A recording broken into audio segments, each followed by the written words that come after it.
Need a fun free indoor activity? Well, the Contemporary Arts Museum has you covered with its new exhibition, Out of Stock. This inspiring exhibit features work from Houston teens and was curated and created by CAM's 14th Teen Council.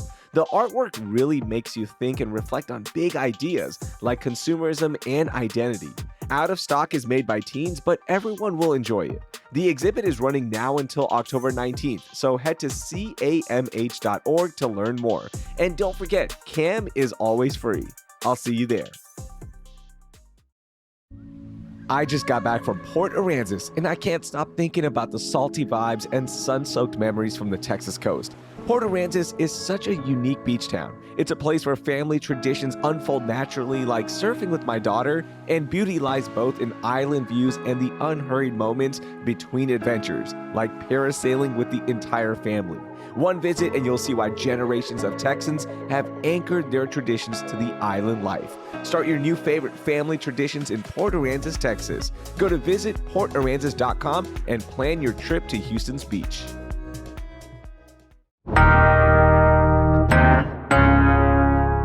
Today on CityCast Houston, after Hurricane Beryl, state leaders promised that CenterPoint would pay. And now, 1 year later, they haven't followed through on those promises. I'm bringing on Claire Hao with the Houston Chronicle to explain how our state leaders broke their word and why you might end up paying more. And before we get to today's conversation, we have an update about the tragic flooding in Central Texas. Camp Mystic confirmed that 27 campers and staff died, bringing the death toll even higher and making it one of the worst flooding disasters in U.S. history.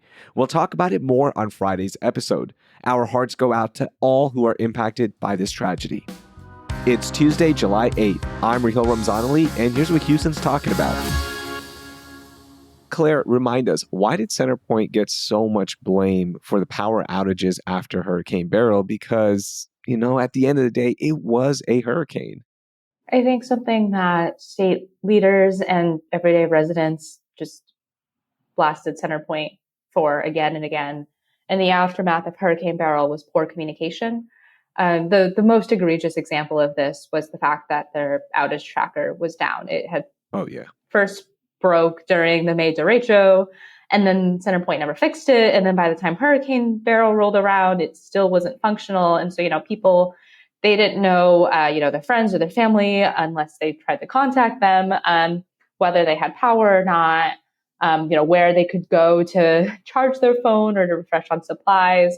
And city officials, too, struggled because they didn't know where to deploy resources because they didn't know which parts of the region still had power.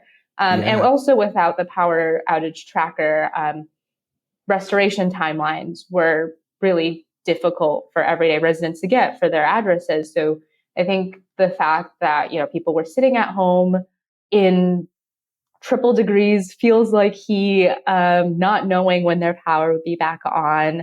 And I think, adding salt to the wound was the fact that the CenterPoint CEO was photographed by the Chronicle in front of a thermostat in the low 70 degrees range a few days after the storm, again, when people are sitting at their homes waiting for the power to be back. I want to jump in here because with that outage tracker, do you remember we were all using the Whataburger app?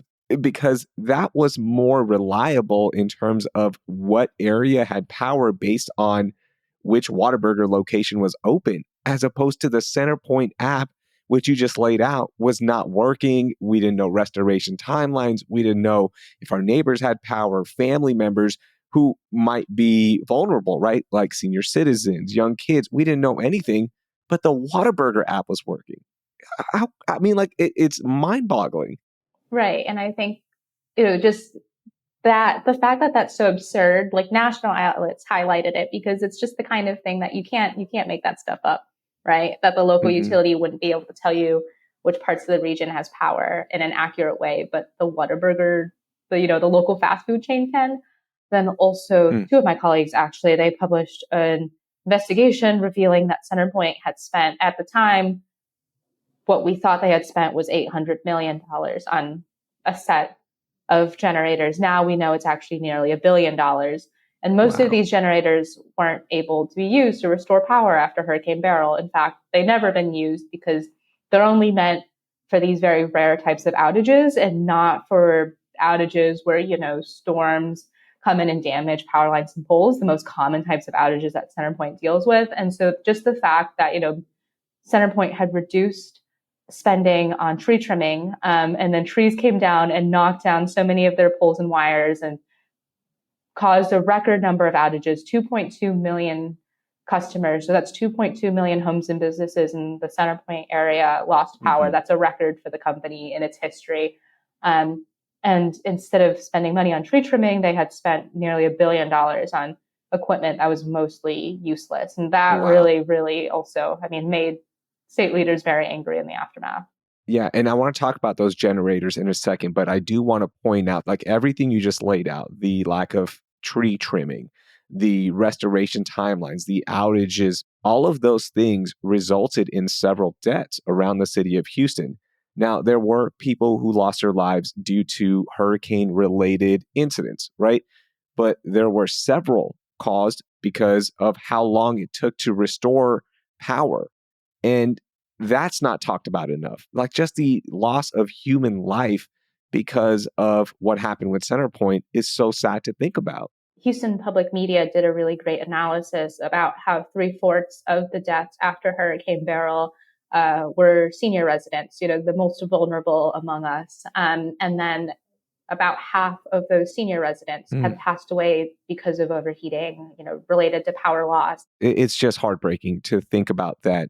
Maybe these deaths could have been prevented. And maybe these generators that were supposed to help, if they were all online, maybe that could have helped. I don't know. So let's talk about those generators. What did state leaders say about them? It was pretty extraordinary, the critiques that state leaders had. Lieutenant Governor Dan Patrick was among the most vocal critics, and he had called it potential fraud, which is, a very heavy accusation to levy against a company, and poor money management. Senator Phil King, who authored the legislation that allowed utilities like CenterPoint to lease generators in the first place, he released a statement titled "CenterPoint Deceived Me, the Legislature, and the Public." Wow. Lieutenant Governor Dan Patrick, Senator Phil King, Senator Paul Betancourt, they were all very vocal in saying that they would ensure that the state utility regulator, which is the Public Utility Commission, that agency would have the authority to claw back any money we've already paid towards the generators, and that they repeatedly said that they would make CenterPoint absorb the entire cost of that generator lease. So at the time, thought to be $800 million. Now we actually know it was $998 million. So did they? Did we get our money back? Did they actually hold them accountable for this after all of those statements and headlines?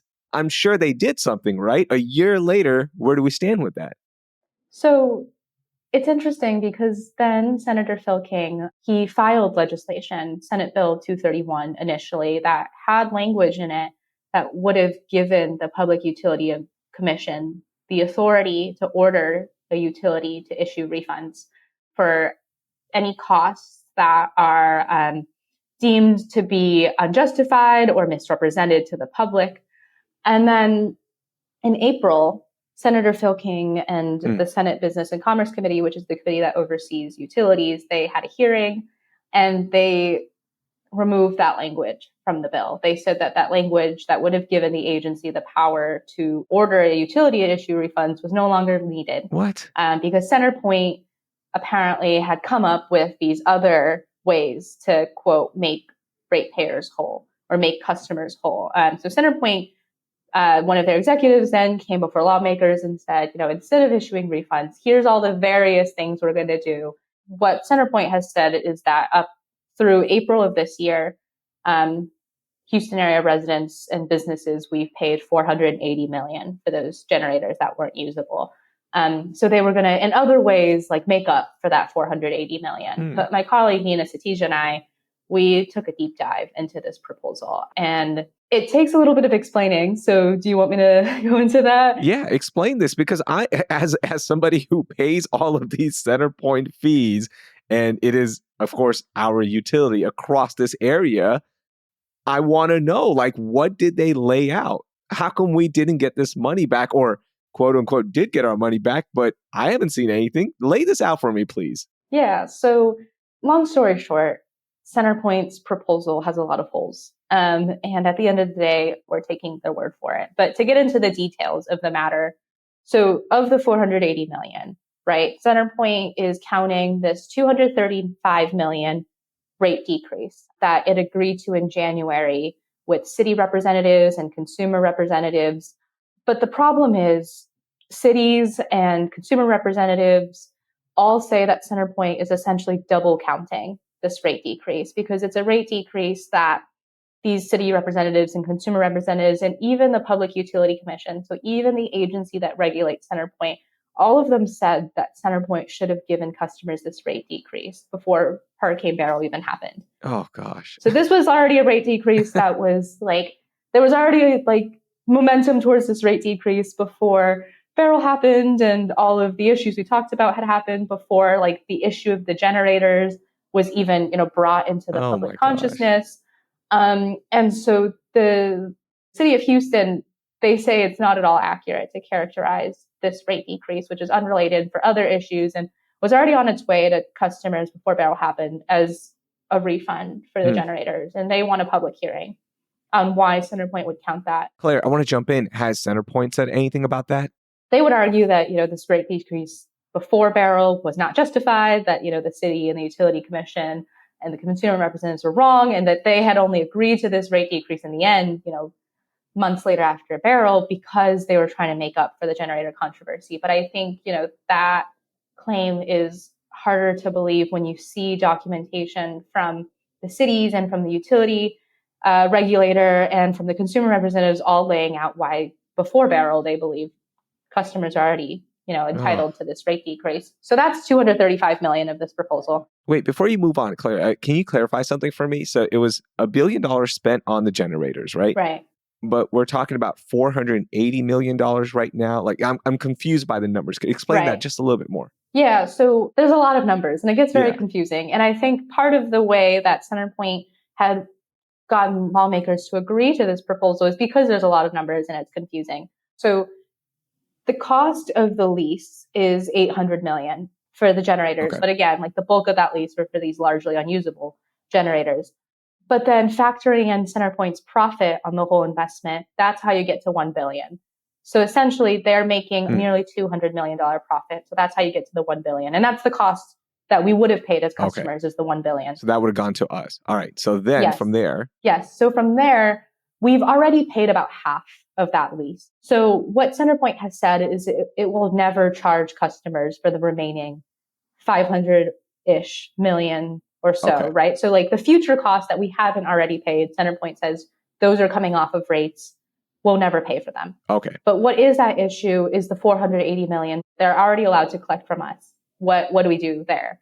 Because, lawmakers said they didn't want consumers bearing any of these costs. And so that's the portion that they would quote unquote refund if lawmakers had kept in that language, allowing the regulator to issue refunds, essentially. And like most consumers, I haven't seen a refund. So what's happening? Yeah. So essentially, they're not going to charge us money that we could have been charged otherwise. But the issue with the delayed rate hikes and with these storm costs is that the numbers are hard to verify. There's not a lot of public documentation, either talking about what these numbers represent or laying out how the math adds up. And the numbers have changed to us, to lawmakers. Wow. Hold on. Hold on. You mean you're telling me CenterPoint will just give out some numbers and them being a public utility company, right? There should be some accountability here, and we just take their word for it. Lawmakers just take their word for it, and we can't even challenge them on these numbers. Is that what I'm getting here?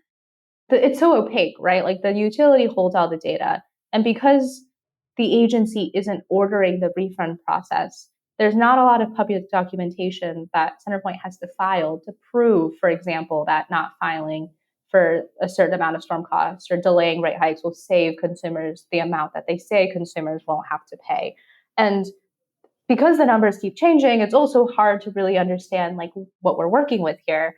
And so Yeah, I mean, essentially a former city of Houston official told us that we're just taking their word for it. And this comes, in the aftermath of all of these lawmakers, including Lieutenant Governor Dan Patrick, saying that CenterPoint had broken the trust of Houstonians, of Texans. Dan Patrick said that this wasn't the CenterPoint that he knew from the past. I mean, he accused them of potential fraud.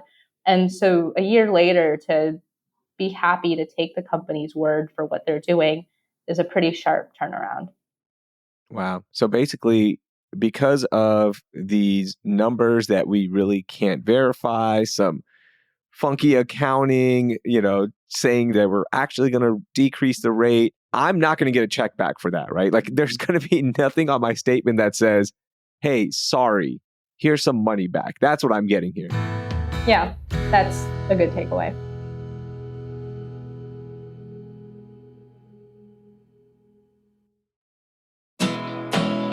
Looking for a getaway that's equal parts relaxation and adventure? Then it's time to choose your chill at Margaritaville Lake Resort, Lake Conroe, Houston. Right now, you can pick from 3 amazing offers to match your perfect escape, like stay longer and save more.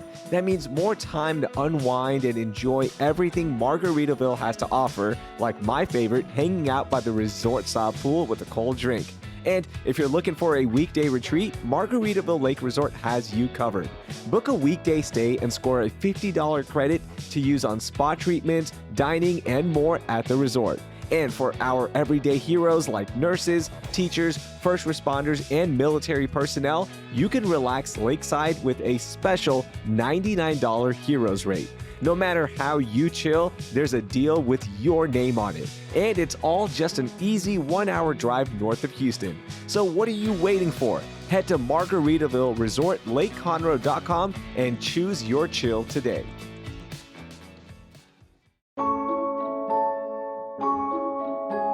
Follow the yellow brick road to the George Theater and let the adventure begin, because The Wizard of Oz the musical is playing live on stage at the George Theater from July 9th to August 10th. I can already hear myself singing Somewhere Over the Rainbow as I step into the land of Oz with Dorothy, the Scarecrow, the Tin Man, and the Cowardly Lion in this beloved classic. Here's the best part. They have sensory-friendly performances, closed caption performances, an all-ages performance on August 9th, and matinee and evening shows, as well as one double feature day where they'll screen the film. How cool is that? Do something special with your kids, friends, loved ones, or make it a solo date and check out The Wizard of Oz the musical at the George Theater. Tickets are going fast, so grab yours today at adplayers.org or call the box office at 713-526-2721.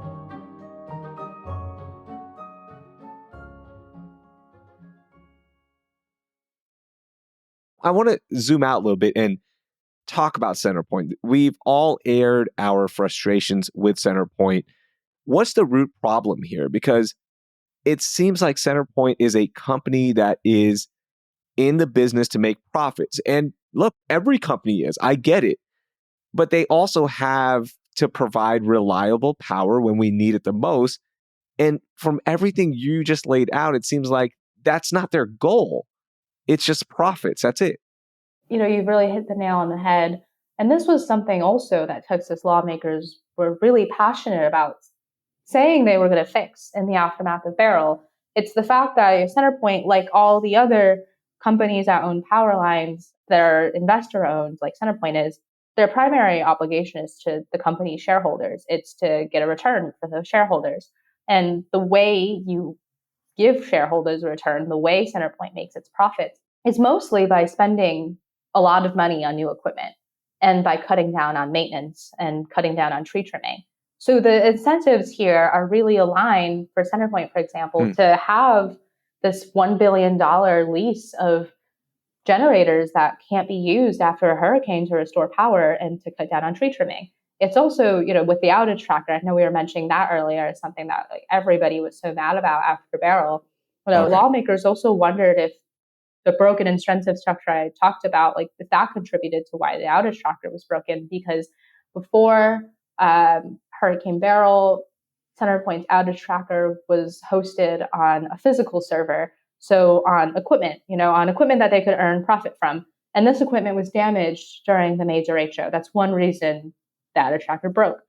And it wasn't until after Beryl, until everybody was so mad at them, that CenterPoint switched to an online platform, a scalable platform that could scale with traffic, one that they could no longer earn a profit on. So, in the hearing that happened in July, there were lawmakers who wondered, was CenterPoint's incentive just to get profit on something that wasn't working as well for consumers as something that would have made profit? And so they said they were going to fix this. They said they were going to realign the incentives so that utilities don't just make money by spending money on new equipment and by cutting down on tree trimming and other maintenance, that the way they make money would be tied to how well they perform. The way that, maybe a lot of us at work are evaluated. Did we hit these certain key performance indicators? So for CenterPoint, maybe that would be how are they doing on preventing power outages? How are they doing on restoring power outages when they happen? And so they would tie the utilities' earnings to those kind of metrics and make sure that the penalties were effective enough, where right now the Public Utility Commission wrote this in their investigation, their final report, that right now the penalties for having too many outages or having outages that last too long, the fines are so low that it's cheaper for utilities to just repeatedly pay these fines than to actually fix the issues that they got the fines for. And so lawmakers said they would fix all of this. They would fix the incentive structure. They would fix the fact that the fines are ineffective. But for the most part, nothing really changed. Nothing changed. And we just left the 89 state legislature where so many different bills were signed into law. And a year later, when it comes to CenterPoint, after it looked like for a second consumers were going to have a fighting chance with lawmakers to make some actual change with CenterPoint, nothing happened. There was no real reform. That's what I'm hearing. I would say there are some smaller specific changes, but they don't address the root cause issue I was talking about. There is a bill that establishes statewide standards for replacing utility poles, and also reaffirms the Public Utility Commission's authority to essentially enact penalties or to reduce a utility's profits if they don't meet those standards for replacing and maintaining utility poles. But that's really the only thing that was done on the incentive structure or on stronger penalties. And it's a very narrow provision, given the range of things that utilities do. And so I would say, if it's accurate that some of the specific examples of issues that happened during Beryl, for example, now there are rules that require utilities to have a functional outage tracker. But it's almost like what one industry expert said to us is it's Band-Aids on bullet wounds. They fixed the surface level issues. So they outlawed basically the worst things that happened, but they didn't address why those things happened in the first place. So it just sounds like they are putting these things into place that, one, they should have already had in place, like just an outage tracker that works when you need it the most. That would be the most common sense thing. But it just sounds like, hey, look, leave us alone, okay? Look, you wanted us to fix this. You put this into a bill. Cool, we fix it, all right? Leave us alone. Let us make our profits.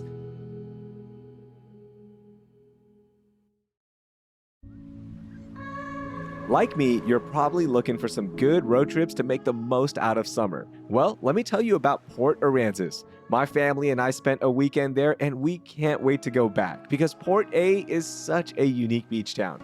First, almost everybody rolls around the island in golf carts. It is so cool. Second, you can make sun-soaked memories by hanging out on the beach all day, or mix it up and try your hand at some surfing or parasailing. We did that and the entire family loved it. Or you can go fishing with one of the many charters setting sail from the harbor. Port A has something for everyone, and it's an easy drive from Houston, making it a great road trip destination. One visit and you'll see why generations of Texans have anchored their traditions to the island life. Go to visitportaransas.com and plan your trip to Texas's beach. This episode is brought to you by Nespresso and Samra Origins by the Weekend Coffee Collection. Introducing Samra Origins. My collaboration with Nespresso is a connection to my roots, to my mother, Samra. Coffee that hits the right notes. it transports you. Crafted with unique notes and bold, soaring flavors. Experience a taste that moves you. Nespresso and Samra Origins. Discover more at Nespresso.com. I'm obviously frustrated, and I want to talk about that in a second. But I do want to ask, has CenterPoint done anything now to be better prepared? Because I keep seeing commercials from CenterPoint about this resiliency plan and how they're going to fix this. And they've been on this PR campaign to let consumers know that you can trust us again, basically. Like, that's what they're saying. What have they done, and how much have they spent on this resiliency plan that they keep talking about? So I will caveat this with saying that, CenterPoint has made a lot of claims about things that they've done since Hurricane Beryl. All the tree trimming that they've done, all the poles that they've replaced, all the lines that they've buried. It is hard to know, the extent to where that has happened, to verify those figures. I've asked repeatedly for a map of, for example, like where, if they say that they've buried 400 miles of additional power lines, I have repeatedly asked for a map of where, and I haven't received one. Really? Or they say that they've replaced and installed 26,000 stronger, more resilient poles. Also don't know where they've done that. The only thing that they've provided me a map for is they say that they've installed 100 weather stations that could forecast severe weather. And they've given me a map of where those weather stations are. But I think, the things that are more closely tied to the performance of the system, like, for example, they say they've trimmed more than 6,000 miles of vegetation near power lines. Where has that been done? I could not tell you. Why wouldn't they give you that information? That would be beneficial for CenterPoint to get that information out there. This makes no sense. Like, how do we verify any of this then? Right. Do we just take their word for it, like their numbers that they provided?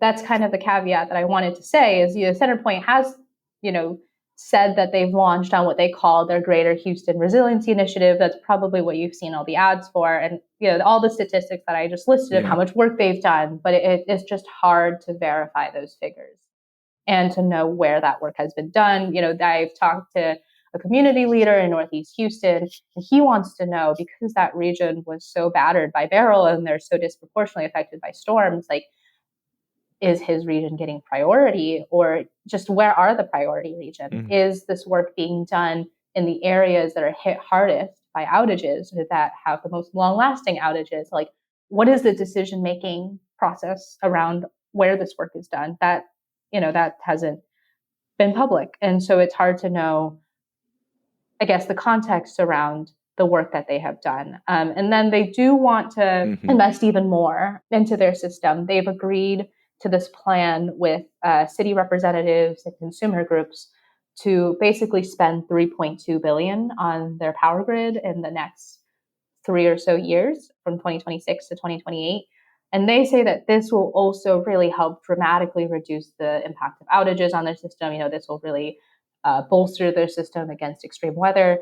But the plan doesn't come for free. In fact, if by 2030, this plan would add $4.80 per month to the average household's bill.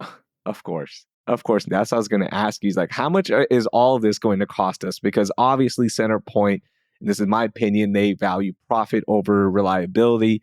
All these things sound great, and hopefully they do work, but this is going to cost us, as you mentioned, $5 per month in the upcoming years. Right. And that's something that is fair, is that all of this work that's being done, like to upgrade the grid, whether it's CenterPoint or across the state or even across the country, like none of this work comes for free. And ultimately consumers bear the cost one way or another. And CenterPoint will say, like, the work that they're doing, this approximately $5 per month plan that is still pending approval, they'll say that, like, it's worth it because it'll prevent damage from future storms, and it won't have to charge consumers those storm costs. Because at the end of the day, the consumer pays for whatever it is. We pay for either an unreliable system and all the storm damage that happens to the grid, or we pay for improvements to the grid.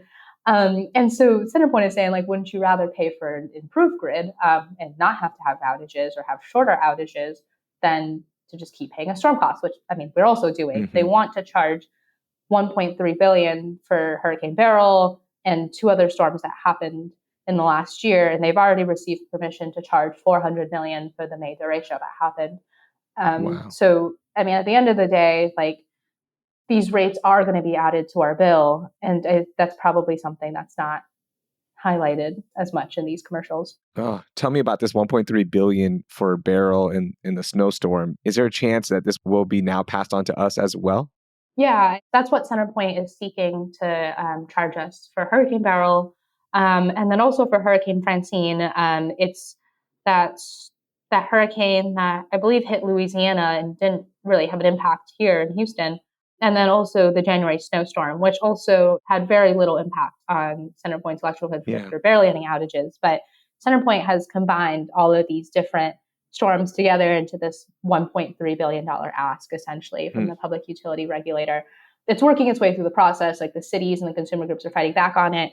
But I will say that two lawmakers in particular, Senator Carol Alvarado and also Senator Paul Betancourt, both of them had suggested last year that CenterPoint shouldn't charge consumers for Beryl. As you know, the company is allowed to do this. Like other utilities, the company is allowed to pass on its storm costs to customers. But these lawmakers suggested maybe CenterPoint shouldn't be allowed to do that this time just because of the extent of its failures. But still haven't heard from either of them so far on this $1.3 billion application, what their thoughts on it now that it's actually working its way through the regulatory process.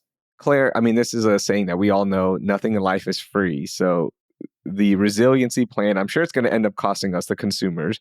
Then you mentioned this $1.3 billion damages for Hurricane Beryl, the snowstorms, and Hurricane Francine, which hit NOLA, which had no impact on us. But that is something that is being talked about right now. So all in all, like how much is this going to cost me on my monthly bill? Yeah, let me take this maybe one piece at a time. So for the storm costs first. So CenterPoint has already been approved to charge us $400 million for the May derecho that happened. That's going to add approximately $1 per month to the bill, according to CenterPoint. And then you have the second tranche of storm costs. That's the $1.3 billion for Hurricane Beryl, for Hurricane Francine, the one that hit New Orleans, and then the snowstorm that happened here that didn't really cause any outages. That $1.3 billion, CenterPoint says that would add approximately $2 to the average bill. So that's one category of cost. That's about $3 of storm charges. And then the separate bucket is this resiliency plan that we're talking about. So CenterPoint has already done a bunch of work that's already cost hundreds of millions. I don't have like how much that would cost for the average bill on hand right now. But it wants to spend an additional $3.2 billion. So it's still pending approval at the Public Utility Commission. But if it were approved, you know, this $3.2 billion plan to upgrade its grid from 2026 through 2028, that would add approximately $4.80 to the average household's bill by 2030. So they would gradually increase the bill each year, and then by 2030, it would flatten to $4.80 charge. Wow. So almost $10 worth of fees potentially, with no promise of the light staying on when we need it the most. Yeah. That's crazy. That's crazy. Well, you know, they say that the resiliency plan is meant to do that, right? Is meant to help keep the lights on, prevent outages, or to make restoration faster. But it does have a cost. Okay, so Claire, what you're telling me is I'm going to get charged more money for a company that failed me and millions of Houstonians in a storm, plus the additional cost of getting a generator, which CenterPoint doesn't owe me that. I'm doing that for my family. We got that cost. Lawmakers said that they were going to hold CenterPoint accountable, and I guess they kind of did, but there really hasn't been major reform. What do we do as consumers when lawmakers aren't standing up to CenterPoint? CenterPoint is the only game in town as a utility company. There are no signs of that changing, unfortunately. Like, how is this all okay? What can we do? Like, I'm so frustrated. I would say that the $1.3 billion application that's working its way through the Public Utility Commission right now, that's a docket that everyday residents can file public comment in. Most people don't. I've very rarely seen public comments from everyday people in those dockets just because I don't think people know that it exists. But that's an option for you to make your voice heard. The Public Utility Commission itself meets in Austin, which is difficult for many people to make the trek. So if you did want to make the trek all the way to Austin, you could speak in front of the commission in public comment. Otherwise, happy to provide a link to that docket if people wanted to file comment there. I think continuing to show up to city council meetings or calling your state lawmakers' offices and asking what they're going to do about it or making your concerns heard there, that is still viable. Again, this $1.3 billion application for Beryl charges, that is still pending. And otherwise, I think CenterPoint right now is in a position where it still wants to improve, where it still knows that it's still working to regain trust. I went to a town hall that some communities in Northeast Houston had with CenterPoint, and most of these were with their customer service reps, so it wasn't with the top level executives. But it did seem like the customer service reps that were there were taking down every comment and saying, we'll follow up, here's my phone number, we'll call you. So when CenterPoint does have opportunities for you to meet with either their customer service reps or their executives, as they continue having these town halls across the region, I would encourage people to make their way out there as well. Claire, thank you so much for joining us and for letting me get all of my frustrations out and also providing this important investigation and numbers into what actually happened with CenterPoint after Hurricane Beryl and what lawmakers are doing. I really enjoyed this conversation and I can't wait to have you back on. Yeah, thanks so much for having me.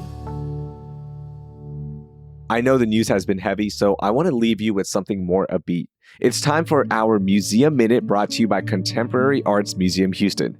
We're all looking for something to do to beat the heat, and the best way to do that is at the Contemporary Arts Museum Houston.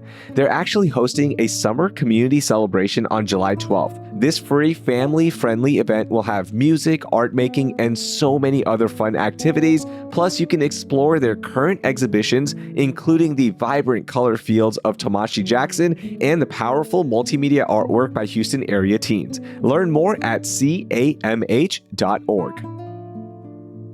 That was Claire Hao. She covers energy and the power grid at the Houston Chronicle. I've linked her story in our show notes. Come share your stories from Hurricane Beryl with me this week at our 713-day pre-party at St. Arnold Brewing. This event is free, but please RSVP ASAP because tickets are running out. I'll see you there. Help us grow the show by sharing this episode with 3 friends who lost power during Beryl, and please subscribe to CityCast Houston if you haven't yet. You can also drop us a rating and review the podcast wherever you listen.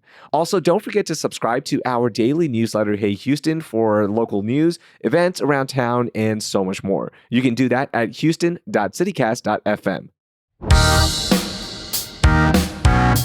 That will do it for today. I'm Raheel Ramzanali. Thank you for listening, and I hope you learned something new.